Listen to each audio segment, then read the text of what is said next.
Welcome to our virtual comparative genomics workshop. The Institute of Food and Agricultural Sciences, the University of Florida, and the National Science Foundation sponsor our research group to give 2 or 3 days workshops covering this material at the University of Florida and other institutions. IFAS, UF, and NSF have also sponsored the creation of this series of video lectures. This is the 4th in our series of videos, and it is entitled A User's Introduction to Seed. The material covered in this lecture was prepared by Drs. Andrew Hanson, Valerie de Crécy-Lagarde, and Svetlana Gerdes. Drs. Hanson and de Crécy-Lagarde are both professors at the University of Florida. Dr. Gerdes is a member of the Fellowship for Interpretation of Genomes. She is a highly experienced genome annotator, well-versed in metabolism and familiar with the seed. The introduction, audiovisual material production, and editing of this series of lectures is done by Dr. Claudia Lerma Ortiz. This lecture covers the following topics. First, we talk briefly about the origins of seed and the fig. Then, we review briefly the concepts of subsystem and functional role. However, we strongly recommend the viewer to watch our first video and thoroughly understand the principles of seed before proceeding with this lecture. We also provide a tour through UChicago Seed, and we tell you how to log in and enter the seed platform. We talk about the application of the basic tools and discuss the benefits of the links given in the annotation overview page. Finally, we explain how to use the feature evidence tools both in visual and tabular forms, and end up the lecture with a description of the Compare Regions tool and its applications. You will then be better equipped to follow the instructions given in our 5th lecture, where we give details on how to construct subsystems and use them as an integral part of comparative genomics research. The concept of seed was created by Dr. Ross Overbeek. His original idea evolved along the years, giving rise to different programs including Genographics, Genobase, Puma, and Ergo, which were developed by a team working in collaboration with Dr. Overbeek. Many researchers have contributed to this effort, including Drs. Veronika von Stein, Svetlana Gerdes, and Andrei Osterman. The Fellowship for Interpretation of Genomes, FIG, was founded in 2003 by Drs. Ross Overbeek and Veronika von Stein, Michael von Stein, Jacob Kogan, and Andrei Osterman. This team produced the seed. For more details about the history of seed, please visit the website shown below. Seed is not a stagnant platform. FIG's researchers are very active incorporating genomes, improving the program's performance, and generating new tools and systems for it. It is important to remember these facts while you learn to use it, and keep an open mind to study the application of seed's new tools as they emerge. There are a myriad of processes which occur in living organisms, from the formation of pathogenic membrane attack complexes and transport of metabolites to cell replication and biochemical pathways.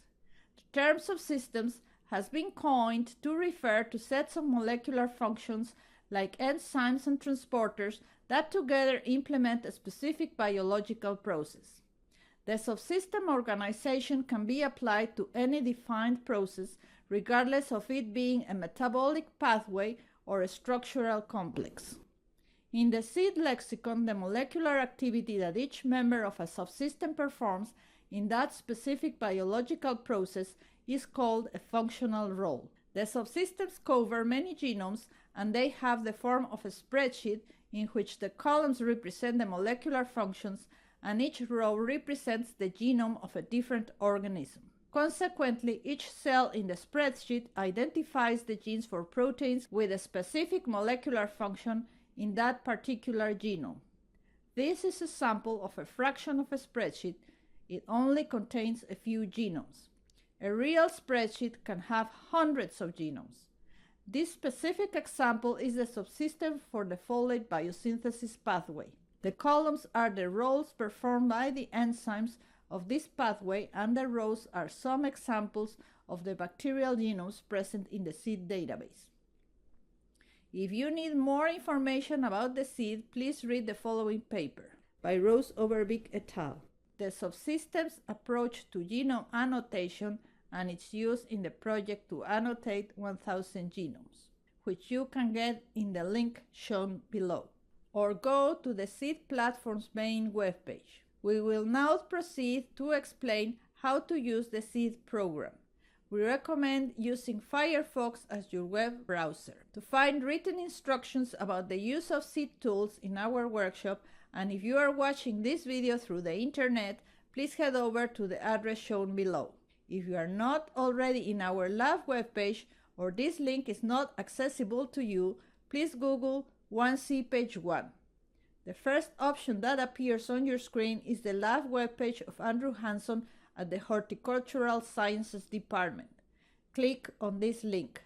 Then click on the Lab tab. On the menu displayed, click on the Workshop 1 button, and you are now on the Comparative Genomics Workshop page. A menu offering you different options will be shown on your screen. Please click on the Days 1 and 2 link.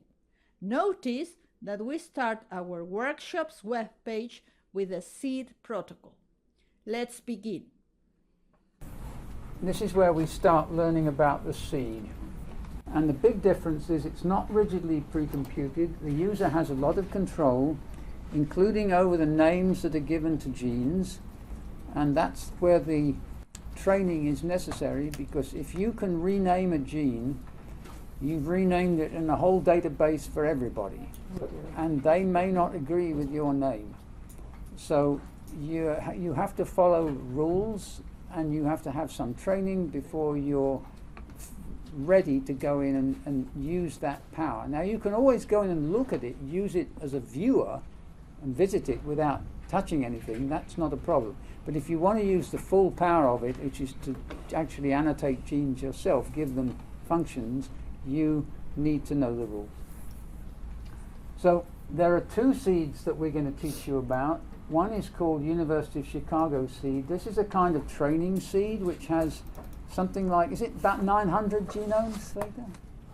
Yes. Yeah. It's which is a very good number to work with, but PubSeed is the primary one, the real research tool. This has nearer 3,000. So we're going to start with this one, and the good thing about the Chicago seed is it's a training one. It doesn't matter what you do, so you don't have to feel inhibited about things because you can't really do any damage. When we've trained you on this, then probably in the middle of tomorrow and on the third day, when you start building your own subsystems, we'll transfer you to the PubSeed, the real one. But we need to do the training initially on the Chicago seed, and these are the two seeds.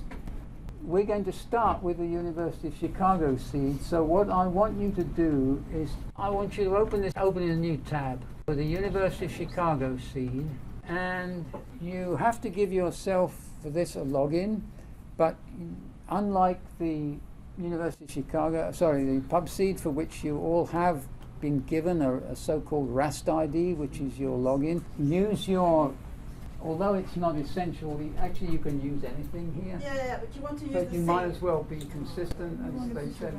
So put in your RAST ID there. One sort of disclaimer, because it's a training seed, this hasn't been as nicely updated as PubSeed, so it's a little bit clunkier to use. But when we come to the PubSeed, it's nicer. Okay. So now you've logged in, go to the main Chicago seed link there and open that one. Chicago seed, that one. And you all see this page with a sort of blue motif.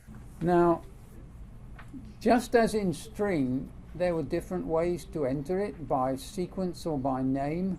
The same thing applies to the seed.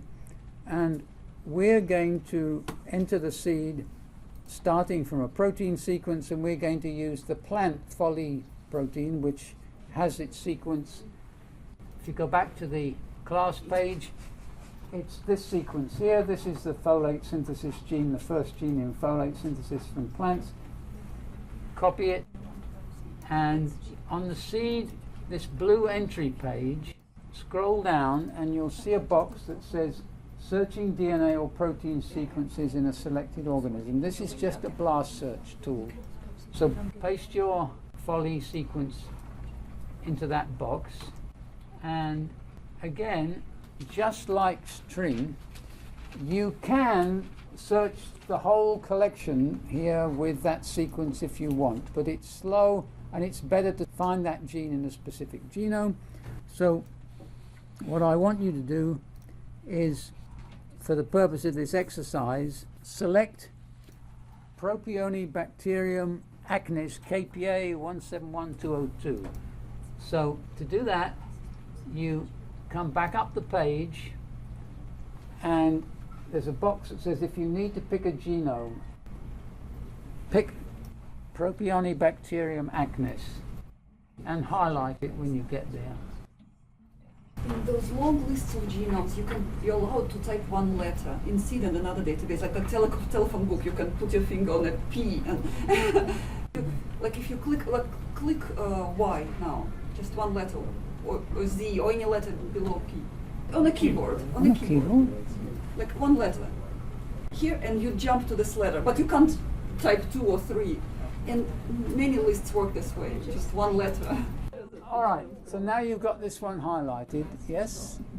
Then go back down to the box with the sequence, and underneath it says search for matches, and you can pick the program. It defaults to BLAST-P, that's what you want. So just go to search for matches.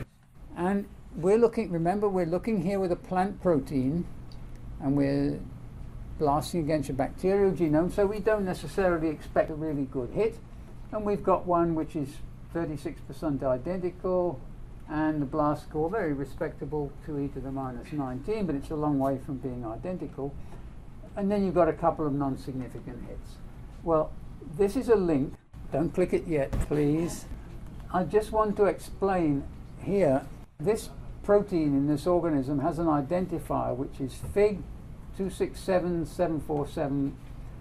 That FIG stands for Fellowship for Interpretation of Genomes. And that's the basis for this little icon at the top. It's a FIG. Yeah. And that number is the number of the genome.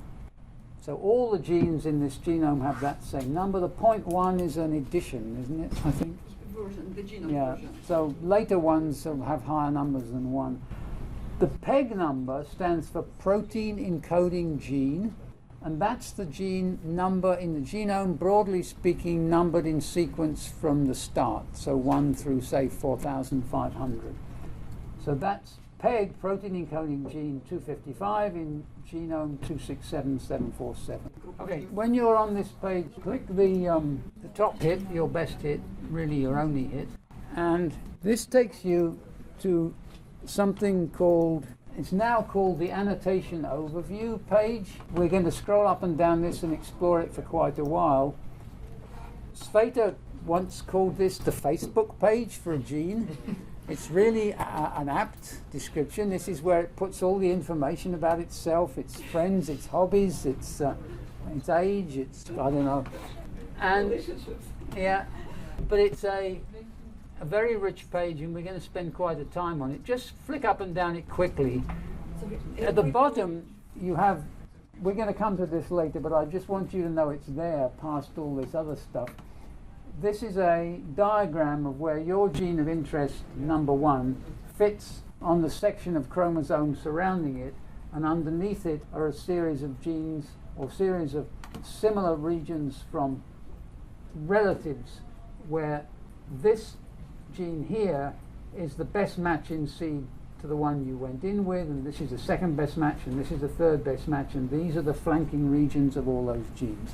So now we're not going to look at that for a minute, but this is the most interesting part of the page. But before we go there, we need to see some other things, just to give you the lie of the land of this page. The first thing you see at the top of the page, this so-called annotation overview page or Facebook page, is this fig and peg numbers and the organism it came from, and the current assignment, which is GTP cyclohydrolase 1, that's the first enzyme of folate synthesis, and an EC number. Remember, EC number, the classification, Enzyme Commission classification. What you have here, right next to it, any metabolic gene that has an EC number in its descriptor in the seed will have an EC number link out to KEGG. So if you want to know about that gene, learn about it, where it fits in a pathway, click on the PEG link. So just do that now, and that will open another window, another tab, and you'll go first of all to the KEGG page for that enzyme, which gives synonyms, its classification, the reaction it catalyzes just written out, and very importantly, two other things which tell you a lot about it. The reaction itself with the structures, and the folate biosynthesis pathway, the KEGG pathway in which it fits. So just for those of you who don't know KEGG, I want you to go to both of those quickly. Click on reaction. That will show you GTP being converted with loss. It eliminates a formate, adds a water, and it gives you this triphosphate intermediate folate synthesis. So that tells you the structure. If you go back, if you click on the folate biosynthesis link in pathways, it takes you to this beautiful diagram of various folate biosynthesis pathways in various organisms, and your enzyme of interest, which actually catalyzes a multi-step reaction, which is why it's showing up 4 times, is highlighted in red. So you can see immediately at a glance where your enzyme fits in the pathway. I don't think we need to say anything else about KEGG pathways at this point, but I'm constantly using this tool to educate myself about areas of metabolism that a gene I've come across might be involved in. It's really helpful to be able to link right out to this. It's like the whole knowledge of the world of biochemistry at your fingertips, 2 clicks away. So we'll close that window. Other things on this page, quite simple practical things. Sequence, if you click on the sequence tag, it defaults to the DNA sequence of the ORF, usually beginning with an ATG. You can alter this to be the protein sequence. So click the radio button for the protein sequence. I should click show fast A, and then you get the protein sequence. You can click on DNA sequence with flanking, show fast A, and then what you see is the currently called gene in capitals and the number of bases that you specify in lowercase in front and behind. And there are tools in C to do this automatically, and they're very good, and we're going to see them. But this is actually a way, if you want manually, to look for possibly upstream start sites or other elements. So it's just very convenient just to get it. And one very important thing to say right now,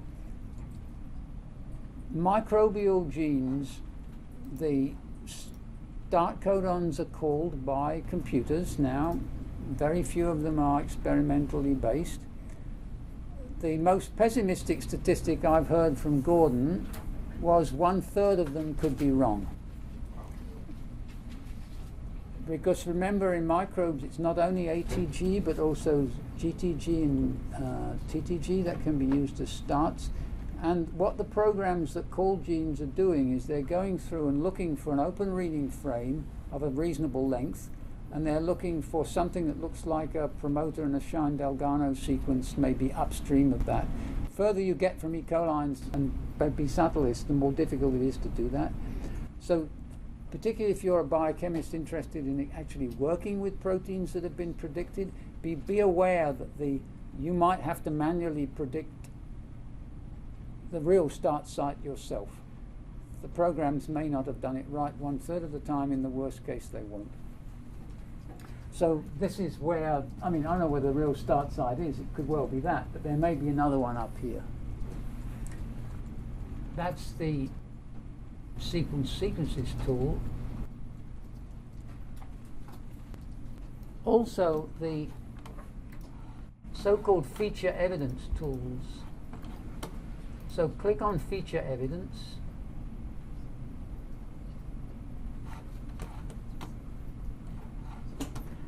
This has a rather misleading name. You'll see what it does. I mean, I suppose the feature evidence is as good a name as any, but it's not very descriptive. It actually defaults to a tabular format. It's much more helpful to go right across to the visual protein evidence. Now, what this is doing in the default mode is showing you in kind of cartoon form the 50 sequences in the seed that are closest in sequence to the sequence that we went in with, which was Propionibacterium, and it's ranked them by percent identity. I don't think that's the best way to do it. I usually change this to score, which means just blast score, and I want you to change the maximum serialities from 50 to 100 and then put resubmit. Now, the first thing you can see is that there are pairs of colored bars with white cores. In every one of these, the upper bar represents your query sequence. In other words, the GTP cyclohydrolase 1 from Propionibacterium. The lower bar is what you've hit. This was the best hit, this is the second best hit, this is the third best hit. The color is a measure of the similarity, so red is really good, green is really weak, and you'll see they change color as we go down the page. The white is a cartoon representation of how much of the protein that similarity applies over. So if we scroll down, what you would expect to happen as the homology drops off is you would expect this color to creep down the spectrum towards the yellow, and you might expect these white bars to get less extensive because the region of homology will be less, and that's pretty much what happens. As you go down, you see the overall color is now trending towards bronze from being reddish. We haven't yet got to the point where we lose the white bar being continuous, but I think if you update to say 200 and resubmit, you will see that. So again, we scroll down. So we're seeing now very pale kind of bronzish colors, but look at some of these now. The protein in this organism apparently has an N-terminal extension, had N-terminal extensions. Now, those can signify two things. The most likely thing is what we were just saying. It's the wrong call. In other words, the MET start codon isn't there at all, it's somewhere else. But if you consistently see long N-terminal extensions, not just in the odd protein, but in a whole lot of them, that may be a fused domain. There are a number of ways in which the seed shows you fusions, and this is one way to spot them, is you consistently have extensions to the N or C terminus which are not matching your search sequence. Okay. So this is a handy tool, is if there are multiple homologs in a given organism, if you've got the right box checked, they will show up with a blue box around them. So straight away you can see that in this organism, which is Anabaena variabilis, a cyanobacterium, you've got two GTP cyclohydrolase genes because they've got the blue box around them. And that's not so easy to find out instantly by other means. Now, That's a visual display. Just click across to the tabular protein evidence. We're going to come back to this later on, but you'll see for now, this is basically the same information in tabular form with some additional facts.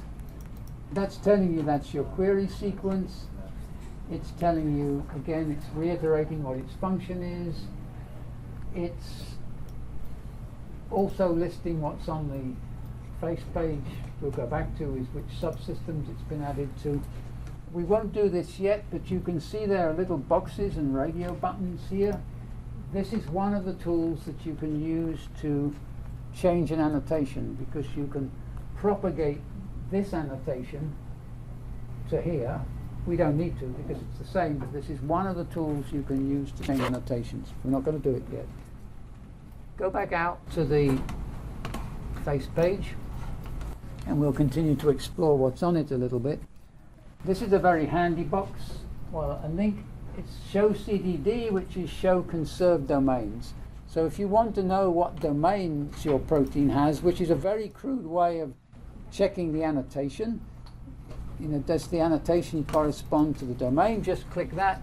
That links out to NCBI conserved domain search, and it will tell you that this is an absolutely classic GTP cyclohydrolase FOLE domain in the protein and nothing else. So that's a very convenient thing to have. Going back here, you have a number of tools that you can run. Again, they're all link outs. You can do a SciBlast search. You can do a TMH-MM membrane, transmembrane prediction, a variety of other things for prokaryotes, which is sorting, in other words, where it targeting, where it goes in the cell. Who doesn't know what a SciBlast is? Everybody knows what regular blast is, but SciBlast, anybody not know what SciBlast is? Okay, it stands for Position Specific Iterated Blast, and it's more powerful than the initial blast in the sense that in the first round of SciBlast, it is a regular blast search. The first round you do is not different. However, you can then do a second iteration in which it will essentially look for patterns of residues conserved in the first round, and it will look to see what more distant proteins have those key conserved residues in the second round, and then it will do that in the third or a fourth or a fifth. So what it does is keep recruiting less and less overall similar proteins into your group because they share certain residues which it's noticed are spaced and conserved throughout the group that was initially hit. So it's one of the distant homology search techniques is to use, and it's at NCBI. It's very simple to use. There's a good tutorial on it. It's not quite clicking the button. There's a few things you can manipulate in it, or you have to know how to use it, but it's really good for remote homology searches. Okay, one by one at different points in the afternoon we're going to explore all the features pretty much on this page. For now, I just want you to note one more thing before we go to the Compare Regions tool, and that's where we'll play with the Conserve Regions tool and then break for lunch. The one last thing I want you to notice is this list of subsystems. This particular protein, or in this organism, or this gene product in this organism, has been put in one of those subsystems, i.e. spreadsheets with organisms in the column, in the rows, and functions in the columns. It's been put in a number of them by the person who created it is named or has a code name. Valerie is V. Tracy, I'm A.D. Hansen. It's been put in a subsystem on terry metabolism. It's been put in a system on tRNA modification. It's been put in folate synthesis. It's been put in tRNA modification again. It's been put in terry metabolism again. And well, there's 2 points here. One is that you build subsystems. There are core subsystems which are the major pathways in important organisms, very well curated and known. Those are like reference points. That would be, where's your folate synthesis one? That one there. That's the parent of all of these. That's a sort of definitive one. Most of the others are exploratory. Sandboxes. Where you're playing, trying to explore relationships that are there other than the membership of the pathway itself. And that's where you have to be aware and know the rules about naming genes. Because the way a subsystem, the one that we saw a little one, we're going to see a bigger one in a minute, in that description I gave you at the beginning, the subsystem works by pulling into it genes that have exactly the same name. So It doesn't do a blast search to film. yeah, it's not populating the cells of the spreadsheet by any computational search for homologs. It's simply dragging in everything that has exactly the same name. So because everybody has built their spreadsheets based on this gene having exactly the same name, if you choose to give it another name, it won't properly be imported into their spreadsheets anymore, and so you will mess up other people's work. And Now, a different name could be as easy as just putting a period. a period or a blank, or it can be very subtle. Yeah. So, and that's one of the things that can go wrong actually in when you're trying to annotate the gene correctly. If you happen to leave a blank space before it when you're pasting, that will give it a different name. So that's why it's not a problem at all with this. You don't need to feel inhibited with today's seed, but you do need to learn the rules, the protocols, before you move to the pub seed. And we'll give you very simple. You can mess things up. We'll for give other you people. very simple rules that pretty much allow you not to mess things up if you follow them. Yeah. It's not a reason for paranoia. Let's go down and see this sort of this is really the heart of the seed. This compare regions tool, let me just explain what it is, starting with these, and then we'll update it. It's showing you right now the region of the chromosome flanking your GTP cyclohydrolase 1 gene in the organism you went in with, and then the 4 closest homologs and their flanking regions. The direction of the arrows refer to the direction of transcription and translation, or if you like, DNA strand. So that's on an opposite strand, transcribed and translated in opposite direction to that one. These are all in the same strand. Genes that are colored and numbered are homologous. Your probe gene is always 1 and it's always red. The next most frequently associated gene with your initial probe gene is 2. So you can see 2 is in all the genomes here, and it's always in the same place. Do I see 3? Yeah, there's 3. There's 3. That's the next most associated gene. You can see why it's not quite as associated as 2, because you see it's over here, it's spaced away a little bit from the initial gene, not exactly the same position. The 4th gene is the next most associated, the 5th, the 6th, the 7th, and so on. So same color means homologous. Number is some measure of how frequently it's near your gene of interest. And yes, if you want, you can, the region size 16,000, you can alter that. You can see more or less. Actually, I've almost never done it. This seems to be almost perfect. Yeah, it's exactly like this. Well, But so I wouldn't bother doing it at this point, but you can, if you want, see more or less. Now, other things are when the arrows are offset from the line, that means that there's an overlap of the sequence, either at the front or the beginning or the end of the gene with the flanking genes. So it's here, it's obvious it's with that one. Sometimes it's not so obvious. And lastly, these grey boxes, they're not terribly meaningful. it's functional coupling, right? But they don't. They refer to something being in a similar position in many genomes. Functional. What's the functional coupling? Yeah, but we have to then define functional coupling. Exactly. Would anybody like to attempt a definition of the functional coupling? The string database was a very good prelude to this. So you saw that there was one of the many types of interactions that string uses to find function-associated genes was how often homologs of the genes occur in the vicinity of each other in different genomes. It's a physical clustering. Yes, it's a physical clustering in the chromosome.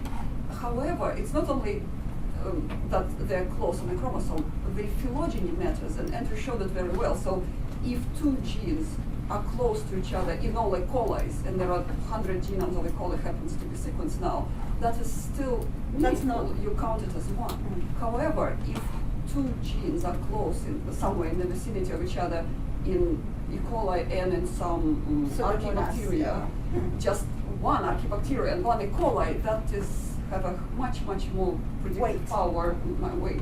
So this functional coupling in seed tries to do both.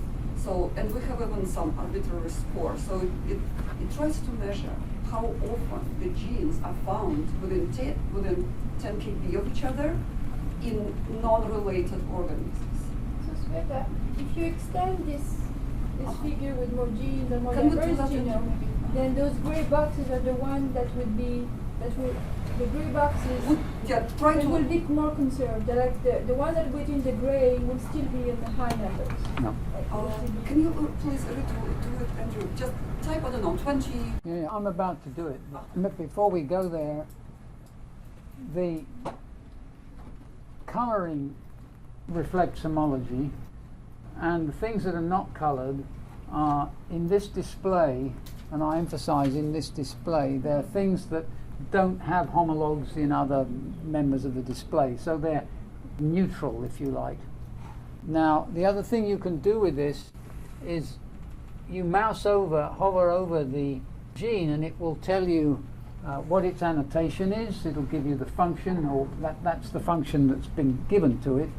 Not necessarily the right function, but probably. And it would also tell you the subsystems in which it's already existing, which often gives you a clue to its function if you don't know it right off the top. So now we'll do what Sveta said, and right now we're looking at just 4 other genomes. You can ask for hundreds if you want. We're not going to, because that's going to take too much computational energy, but we're going to ask for what, 50? Yeah, 50. So in your own box there, type in 50 and then hit draw. And this will take a little while to load. It's running now. We have a set of advanced tools here in which we can change settings. We'll do that in a minute. The settings, principally, they include what's the lowest blast score cutoff that we're going to include. So if you were to put a very high cutoff, it'll only going to find a few homologs. If you put a very low cutoff, it'll find hundreds, some of which are probably not functionally equivalent to your protein. Okay, so we've got our 50. That was quick. So what I want you to do now is start mousing over these things and see, well, scroll right down to the bottom and you can see that what was gene 2 is now called gene 4. That one that's right next to our GTP cycle hydrolase 1, that's pretty consistently there. But there are others that are pretty consistently there, and one of them is this gene 5 and gene 3. And if you mouse over gene 5, it's dihydropteroate synthase, which is FOLP, which is another folate synthesis gene. And if you mouse over gene 3, it's dihydroneoxyrenaldolase, which is another folate synthesis gene. So actually, what you've got here, because these are overlapping, you've got what's almost certainly a folate synthesis operon. It's not absolutely sure that overlapping genes means an operon, but it's a pretty good clue. So if you keep scrolling down, you'll see other interesting things. Well, just as a parenthesis, but that's an interesting case. Look, you've got our gene of interest with no genes on one side, and it's got half or more of 4 has been chopped off on the other side. That probably means that this is a very small fragment from a genome that's not well sequenced and assembled. And the genome quality varies very much between the genomes that are out there. Some of them are in a single contig, everything is beautifully assembled.